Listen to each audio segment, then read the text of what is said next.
Good morning my dear student. आज जो हम बात करने वाले हैं बेटा, किस टॉपिक के ऊपर बात करने वाले हैं? आज हम बहुत बहुत इंपॉर्टेंट एटॉमिक स्ट्रक्चर में क्वांटम नंबर के ऊपर बात करने वाले हैं। किसके ऊपर बात करने वाले हैं बेटा? क्वांटम नंबर के ऊपर बात करने वाले हैं। अगर हम क्वांटम नंबर की बात करें, किसकी बात करें बेटा? क्वांटम नंबर की बात करें तो बहुत इंपॉर्टेंट होता है एटॉमिक स्ट्रक्चर में, और एक क्वेश्चन रिजर्व करता है। अब बात करें क्वांटम नंबर की, तो क्वांटम नंबर क्या है? जो क्वांटम मैकेनिक्स में किसकी, इलेक्ट्रॉन की जो इन्फॉर्मेशन दे रहा है, इन्फॉर्मेशन ऑफ इलेक्ट्रॉन, वो क्या है बेटा? आपका क्वांटम नंबर है। लेकिन हमको क्या करना होता है? हमें क्वांटम नंबर में इसके टाइप्स को पढ़ना होता है, क्योंकि जब भी इसका क्वेश्चन आएगा वो टाइप्स में से बन के आता है। कहाँ से क्वेश्चन बनता है, कैसे क्वेश्चन बनता है? क्वांटम नंबर बहुत बड़ा है, इतना छोटा नहीं है जितना छोटा आप पढ़ते आए हैं, समझते आए हैं। लेकिन आज बहुत कुछ सीखने वाले हैं आप क्वांटम नंबर में। पहले मैं थोड़ा सा इजी इसके बारे में एक्सप्लेन करूंगा। कहने का मतलब क्या है कि थोड़ा सा इंट्रोडक्शन देता चलूंगा, फिर इसमें कैसे प्रॉब्लम्स आती हैं आपके एग्जाम में, और कहाँ पे हमको प्रॉब्लम्स क्रिएट हो जाती हैं। हमको कहाँ पे होती हैं प्रॉब्लम्स? तो होती हैं, लेकिन कहाँ पे होती हैं वो सब देखना है। ठीक है बेटा। तो क्वांटम नंबर की अगर बात करें तो नॉर्मली क्या होता है, जो क्वांटम नंबर होती है 4 टाइप्स की होती हैं। हम स्टार्टिंग में किसके ऊपर बात करने वाले हैं बेटा? प्रिंसिपल क्वांटम नंबर के ऊपर बात करने वाले हैं। किसके ऊपर बात करने वाले हैं? Principal quantum number. किसके ऊपर बात करेंगे बेटा? प्रिंसिपल क्वांटम नंबर के बारे में बात करेंगे। पहला पॉइंट ये तो आप जानते हैं, इसको जो रिप्रेजेंट करते हैं बेटा वो एन से करते हैं, स्मॉल एन से इसको रिप्रेजेंट किया जाता है। और सबसे ज्यादा जो इंपॉर्टेंट बात है कि ये इन्फॉर्मेशन क्या क्या देता है, उसके बारे में अगर देखें तो इसका पहला पॉइंट क्या आता है कि जो इन्फॉर्मेशन देता है, इन्फॉर्मेशन ऑफ सेल।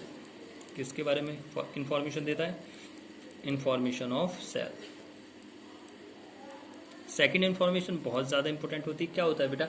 ये याद रखिए, क्या याद रखना है कि जैसे जैसे क्या होगा आपका जो क्या है बेटा, एन की वैल्यू जितना इंक्रीज होती जाएगी, किसकी वैल्यू इंक्रीज होती जाएगी? एन की वैल्यू जितना इंक्रीज होती जाएगी, इलेक्ट्रॉन की एनर्जी भी क्या होती जाएगी? उतना ही इंक्रीज होती जाएगी। तो कहने का मतलब क्या है? कहने का मतलब ये है कि value of n, value of n directly proportional, value of n directly proportional energy.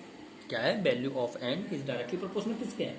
Energy का। कहने का मतलब क्या है? जितना आपका क्या होता जाएगा बेटा, एन की वैल्यू इंक्रीज होती जाएगी, उतना ही क्या होगा बेटा, आपका एनर्जी भी क्या होती जाएगी? इंक्रीज होती जाएगी। और अगर हम इसके थर्ड पॉइंट की बात करें, किसकी पॉइंट की बात करें? थर्ड। अगर आपके पास क्या है, कहीं भी वो कहने लगे कितना आपका टोटल नंबर ऑफ इलेक्ट्रॉन्स होगा सेल के अंदर, तो टोटल नंबर ऑफ इलेक्ट्रॉन्स, अगर टोटल नंबर ऑफ इलेक्ट्रॉन्स की बात करें, किसकी बात करें बेटा? टोटल नंबर ऑफ इलेक्ट्रॉन्स की अगर हम बात करें तो वो कितना होता है बेटा? 2n square. एन का मतलब समझ रहे हैं ना? जैसे आप करते हैं ना, उसने आपसे कहा कि यहाँ पे एक क्वेश्चन बना देते, उसने कहा कि एन की वैल्यू आपके पास क्या है? 2 है। एन की वैल्यू कितना है? 2 है। अभी इजी लग रहा है, ऐसा नहीं है, मैं इजी पॉइंट बता रहा हूँ। मैंने शुरू में कहा है कि क्या है कि इस लेक्चर में हम क्या करेंगे, इसका जो इंट्रोडक्शन है जो इजी है वो उसके ऊपर बात करेंगे। लेकिन इसमें कहाँ से प्रॉब्लम्स बनती है, कैसे प्रॉब्लम्स बनती है, वो हम अपने नेक्स्ट लेक्चर में बात करेंगे। तो कहने का मतलब क्या है कि क्वांटम नंबर के ऊपर मेरे 2 से 3 लेक्चर आने वाले हैं, और हर पॉइंट को बहुत अच्छे से आपको क्या करना है, समझना है। मैं बता रहा हूँ, अगर आपने मेरा हर लेक्चर को क्वांटम नंबर के देखा तो इसका कोई भी क्वेश्चन ना आपसे गलत होगा, और ना ही अगर आपके एग्जाम में आता है तो आपसे छूटने वाला है। ठीक है। तो एन का वैल्यू कैसा है? नंबर ऑफ इलेक्ट्रॉन्स कितना होता है भाई, कैसे निकाल सकते हैं? 2। एन की वैल्यू कितना है? 2। तो कितना हो जाएगा? 2 इंटू 4 तो कितना आ जाएगा बेटा? ये 8 आ जाएगा। कितना आ जाएगा बेटा? 8 आ जाएगा। और आपको क्या याद रखना, आपको ये भी याद रखना कि hydrogen atom and like ions. अगर आपके पास हाइड्रोजन एटम है, क्या है बेटा? हाइड्रोजन एटम, हाइड्रोजन एटम, और क्या बेटा? एंड लाइक आयन, उसकी तरह के आयंस लाइक आयन। तो वहां पे अगर आप एनर्जी की बात करें, किसकी बात करें बेटा? एनर्जी की बात करें, किसकी बात करें बेटा? एनर्जी की बात करें तो क्या होती है बेटा? -13.6 Z square upon n square. बहुत बहुत इंपॉर्टेंट फॉर्मूला है, ये पढ़ा भी होगा आपने, बहुत बहुत ज्यादा इंपॉर्टेंट फॉर्मूला है। इससे क्वेश्चंस क्या होता है बेटा आपका बन जाता है। अब एनर्जी ये वाला जो फॉर्मूला है किसमें बेटा? इलेक्ट्रॉन वोल्ट में। तो ये बात आपको बहुत अच्छे से याद रखनी है। इन्फॉर्मेशन ऑफ सेल को बताता है, वैल्यू ऑफ एन जितना ज्यादा होगा उतना उसका एनर्जी भी ज्यादा होगी। Total number of electrons 2n square से निकालते हैं। Hydrogen atom and like ion के लिए एनर्जी का जो फॉर्मूला होता है -13.6 Z square upon n square. क्या होता है बेटा? इलेक्ट्रॉन वोल्ट होता है। और इसमें एक चीज और निकालनी होती है आपको बेटा, एंगुलर मोमेंटम। क्या निकालना होता है बेटा? Angular momentum. एंगुलर मोमेंटम पे तो क्वेश्चन आता रहता है, एंगुलर मोमेंटम तो बहुत इजी होता है। क्या होता है बेटा? M b r equal n h upon 2 pi, n h upon 2 pi. This angular momentum equal n h upon 2 pi. ये भी कांस्टेंट, ये भी कांस्टेंट। तो एन क्या होता है यहाँ पे? एन जो आपका है वो क्या है बेटा? नंबर ऑफ सेल, या आप क्या कह सकते हैं? Principal quantum number.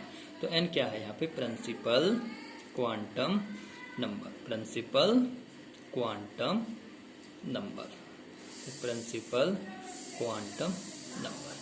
तो ये पांचों पॉइंट आपको बहुत ही अच्छे से याद रखना है, बहुत ईजी है। पहला क्या कि जो प्रिंसिपल क्वांटम नंबर होती है क्या बताती है? Information of cell. सेकंड क्या बताती है कि जितना n का वैल्यू इंक्रीज होता जाएगा उतनी उसकी एनर्जी भी इंक्रीज होगी। टोटल नंबर ऑफ इलेक्ट्रॉन्स की बात करें 2n² से निकलता है। Hydrogen atom and like ions energy -13.6 Z² electron volt. और angular momentum MBR equal NH/2π। n is क्या है बेटा? Principal quantum number. n equal to principal quantum number. अब हम किसकी बात करेंगे बेटा? एजीम्यूथल क्वांटम नंबर की बात करेंगे। अभी तक हमने क्या देखा? अभी तक हमने प्रिंसिपल क्वांटम नंबर का इंट्रोडक्शन को क्या कर लिया है बेटा? पढ़ लिया है। किसको पढ़ लिया है बेटा? प्रिंसिपल क्वांटम नंबर के इंट्रोडक्शन को पढ़ा है। अब हम किसके इंट्रोडक्शन को पढ़ने वाले हैं? एजीम्यूथल क्वांटम नंबर के इंट्रोडक्शन को पढ़ेंगे। किसके इंट्रोडक्शन को पढ़ेंगे? Azimuthal quantum number. Azimuthal quantum number ये क्या बताता है बेटा? पहला पॉइंट किसके बारे में? Information of subshell, information of subshell, information of किसके बारे में बताता है बेटा? इंफॉर्मेशन ऑफ सबसेल के बारे में बताता है। दूसरा क्या बताता है बेटा? शेप के बारे में बताता है। किसके बारे में बताता है बेटा? आपका शेप के बारे में बताता है कि शेप कैसी होती है, जो आपके पास ऑर्बिटल होते हैं उनकी शेप कैसी होती है। अब याद रखना, अगर आपके पास एस है, कैसा है बेटा? एस है, कैसा क्या है बेटा? एस सबसेल है। कैसा सबसेल है बेटा? एस सबसेल है। तो उसकी जो शेप होती है वो कैसी होती है बेटा? स्पेरिकल। कैसी होती है बेटा? स्पेरिकल होती है। कैसी होती है बेटा? स्पेरिकल होती है। अगर आपके पास पी सबसेल है, कैसा है बेटा? पी सबसेल है, उसकी कैसी होती है बेटा? स्पेरिकल हो गया। इसकी कैसी होती है? डम्बल होती है, डम्बल।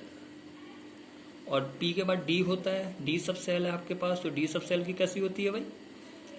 बोलो। Double, double dumbbell, dumbbell. और आपके पास अगर क्या होता है? एफ सबसेल होता है, तो इसकी कितना होता है बेटा? बोलो। इसकी कैसी होती है? कॉम्प्लिकेटेड। कैसी होती है बेटा? कॉम्प्लिकेटेड होती है।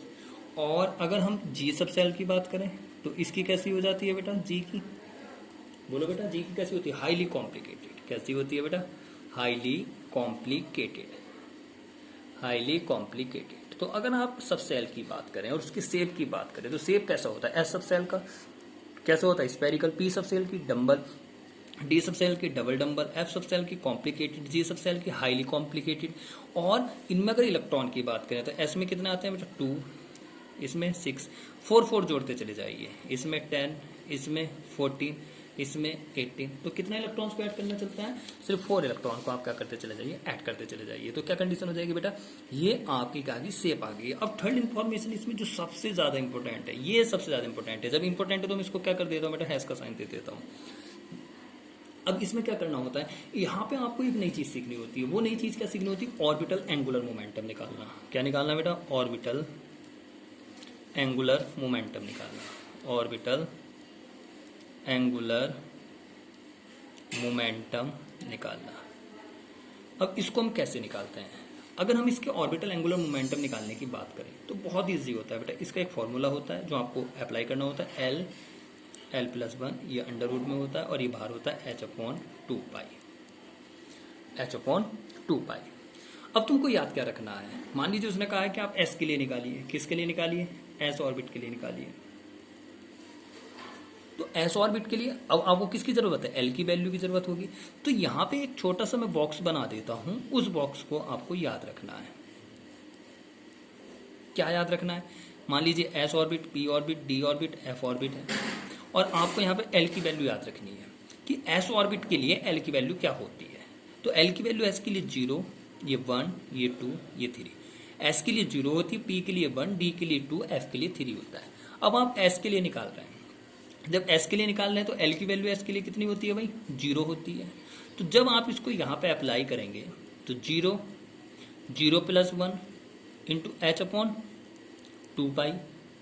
तो कितना हो जाएगा? 0 की मल्टीप्लाई इससे करेंगे तो 0 हो जाएगा, और जब 0 की इससे मल्टीप्लाई करेंगे तो क्या हो जाएगा? तो s ऑर्बिट के लिए ऑर्बिटल एंगुलर मोमेंटम जो होता है वो कितना होता है बेटा? 0 होता है। अगर वो आपसे कहे कि p ऑर्बिट के लिए निकालिए, किसके लिए निकालिए? p ऑर्बिट के लिए। तो p ऑर्बिट के लिए कैसे निकालते हैं?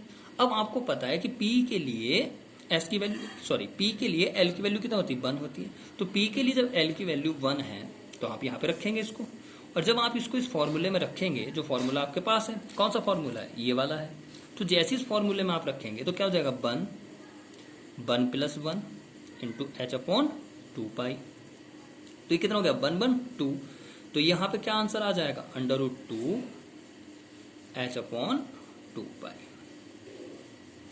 तो कर लेंगे बेटा आप, हो जाएगा ना। अब मान लीजिए वो आपसे क्या कह रहा है, अब वो कह रहा है कि डी ऑर्बिट के लिए निकालिए।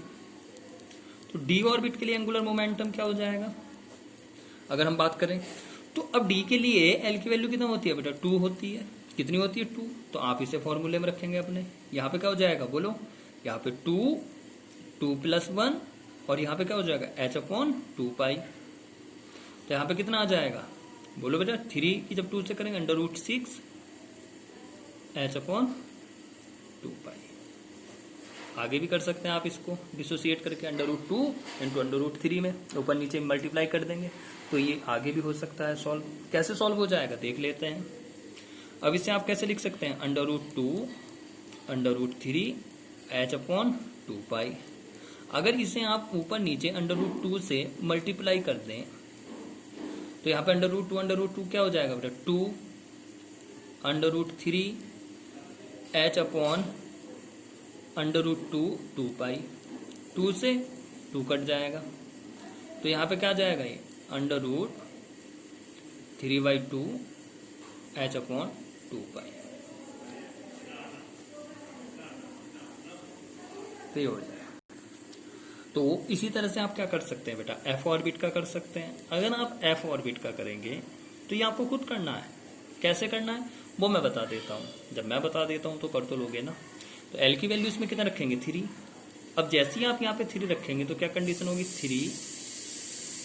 3 प्लस 1 इंटू एच अपॉन 2 पाई। तो यहाँ पे क्या हो जाएगा बेटा बोलो, यहाँ पे हो जाएगा आपका √12 इंटू एच अपॉन 2 पाई। ये हो जाएगा, इसे आप कर लोगे आगे, हो जाएगा, बिल्कुल हो जाएगा। कैसे हो जाएगा, अब √12 को कैसे लिख सकते हैं √2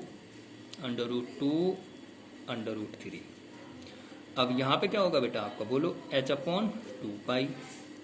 अब √2 क्या बन जाएगा आपका बोलो 2 √3 एच अपॉन 2 पाई। अब 2 से 2 कट जाएगा, तो क्या रह जाएगा √3 एच अपॉन पाई। ठीक है बेटा, तो ये ऑर्बिटल एंगुलर मोमेंटम आपने निकाला। ठीक है, अब इसमें हमें आगे क्या करना है, अब हम बात करेंगे मैग्नेटिक क्वांटम नंबर के ऊपर। किसके ऊपर बात करेंगे बेटा मैग्नेटिक क्वांटम। तो ये क्वेश्चंस नहीं बता रहा हूं मैं आपको, ये इसके इंट्रोडक्शंस में इन क्वांटम नंबर्स के जो इंपॉर्टेंट पॉइंट्स हैं वो बता रहा हूं। और एक बात मैं अभी भी कह रहा हूं क्या, कि जो मैं आपको बता रहा हूँ क्या इन क्वांटम नंबर्स में एक एंगुलर मोमेंटम जो मैंने प्रिंसिपल क्वांटम नंबर में बताया, और एजीम्यूथल में ऑर्बिटल एंगुलर मोमेंटम। बहुत बहुत इंपॉर्टेंट है, क्वेश्चन आता है, ध्यान रखना इस बात को, क्वेश्चन आता है। ठीक है बेटा, तो आप आज क्या करिए, आज आप प्रिंसिपल क्वांटम नंबर और क्या बेटा एजीम्यूथल क्वांटम नंबर के ऊपर क्या करना है बेटा क्वेश्चंस करके देखिए, या इसका इंट्रोडक्शंस पढ़ के देखिए अपनी बुक से। कल जो मेरा नेक्स्ट लेक्चर आएगा उसमें magnetic quantum number, spin quantum number और इसमें क्या क्या प्रॉब्लम्स बनती है, कैसे हम लास्ट इलेक्ट्रॉन के लिए, कहाँ बोल रहा हूँ मैं, लास्ट इलेक्ट्रॉन के लिए क्वांटम नंबर्स की वैल्यू निकाल सकते हैं। ये सबसे ज़्यादा इंपॉर्टेंट्स होते हैं इसके पॉइंट्स, उस पर हम क्या करेंगे बेटा अपने नेक्स्ट लेक्चर में बात करेंगे। ठीक है बेटा, ओके, थैंक यू।